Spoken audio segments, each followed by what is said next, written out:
A lot of respect for him and how he runs the team and so forth. So, Shannon, are you buying that they have a, quote, great relationship? Hell no. I can't trust anything Brady says when he says about his head coach, because for years and years and years, he said he had a great relationship with Coach Belichick, and we know that not to be true. And so, Skip, we've heard him gush, oh, how fortunate he is to play for Coach Belichick, all the while, basically like seething at some of the things that this man has tried to do to him. We heard him even when they had the 100th anniversary team and they're on stage and they're gushing about what a privilege it is to coach Tom Brady and what a privilege it is. And all the while, Coach Belichick knows he's trying to get rid of Tom Brady. All the while, Tom Brady knows Coach Belichick is trying to get rid of him. After he tried to with Jimmy Garoppolo, and Tom Brady had to go upstairs and talk to Mr. Kraft, because Coach Belichick was going to move on from Tom Brady. So this notion that Tom Brady all of a sudden, and after this man has publicly criticized you, from day one, Skip, after the first game, I don't know what happened, because he made all those throws in practice. Oh, I don't know what's going on. He never missed a read in practice. And all of a sudden, you got a great relationship when nobody has ever called you out like this publicly. Nope. Your head coach is calling you out like this, and you say you got a great relationship. No, we know that's not true, Skip. We know he does not have a great relationship. And he's probably, if like you said, Skip Bayless, put him on truth serum, and he's probably thinking to himself, I don't know what the hell all this hoopla is about. What is this offensive guru and this quarterback whisperer? Who is he? Yeah, I'm like, what's he ever done? I've had position coaches that's never going to be a head coach that's better than what this guy is. I agree. That's what he's thinking. That's what he's thinking. So for Tom Brady to say this, I don't believe it. Neither do I. I believe everything you just said. And yet, my takeaway from this is, if you step back, nothing speaks to Tom Brady's greatness more than this quote: I have a great relationship with Bruce Arians. He later said to Jim Gray, and he kind of lets his hair down for Jim a little bit. Right. He'll be a little more honest with him, but he says, that's never been my style. Well, it just hasn't. Right. He's not going to go at it publicly with his new head coach. And I loved what he said later in this interview. He said, I don't think I've ever thought, man, this is a problem about anything that's ever happened to him in pro football or college football, for that matter. I think you try to critically evaluate how you have performed, how, he says, how you think you can help the team better in a more detailed way, and then you've got to go put in the work. Okay, those are words to live by for every young player out there, because he can't erase Bruce Arians right now. He's not going to go in and demand that he's fired right now.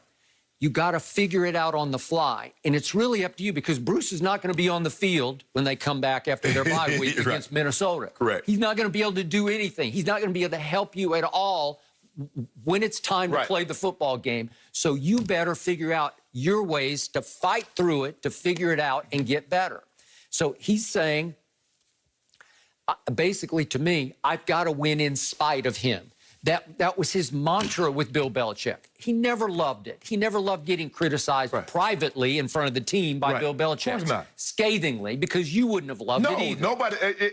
Well, I don't. No, you don't. No, you don't like being criticized because in fact, to me, that hurts even more than public criticism, because it's in front of the people that you respect the most. Yes. Your brothers that you're living with. Correct. And he's calling you out and belittling you and trying to humble you and make you small in front of the team. Okay, he lived with that for 20 years. And he occasionally had to rise above it and win in spite of it. Correct. So to me, Brady is the ultimate win in spite of superstar. He is a coach's dream, because he's not going to fight back there. He'll fight back on the field. Right. He goes Psycho Tom on the field. He will compete, but he will not compete with his head coach. And I agree with you that he did at one point, was it 2017, he had no choice, because it was about to be do or die for him in New England. And I don't know if he went upstairs or just went after practice over to Mr. Kraft's house. Right. But he went and knocked on that door and said, hey, I just want you to understand what's about to happen here. So it's going to be him or me. Right. And he had to do that, because it was either I'm going to be in New England or I'm not going to be here anymore. So was the relationship, the great relationship, because Skip, remember they released that statement before the Jacksonville game. Oh, none of that. That's just, you know, tabloid fodder and everything. We have a great relationship here, knowing all the while that wasn't the case. Somebody tries to get rid of you, Skip. Yeah. You're not going to have, you're not going to have no great relationship. No. And to Jim Gray, I keep bringing this up, he did a conference out here in Santa Monica. Right. After they lost the Super Bowl to Philadelphia, 41-33. And he was asked if he said, do the head coach and the owner show you the appropriate gratitude? And Tom said, I plead the fifth. Right. That was the closest he ever got to a public criticism of Bill Belichick, and just, you could throw in Robert Well, I think Mr. Kraft had his back to the umpteenth degree. But I think at this last time, Mr. Kraft stood down and says, okay, Bill, it's going to be your call. But eventually still, once he found out that Tampa had offered him what they'd offered, the Patriots were willing to match that, Skip. Yep. They were willing to match it, but Tom was like, I agree. He had enough with this guy. And remember, he had to win in spite of a receiving core in New England that eroded by the year. It just got less and less until finally they were dead last in separation a year ago. And, you know, the tight ends, you can't even remember who they were. Right. And some of them, the no-names are still there, starting with Ryan Izzo. And yet the point was where I couldn't get you to give Brady any credit. He almost won in spite of that receiving core. He in that final game against Miami, the final home game, he drove his team against a Miami defense that was getting better because they had upset Philadelphia, remember, and had pulled off a couple of big wins late in the year. He drove his team, as he always does in the fourth quarter, for what looked like the game-winning touchdown.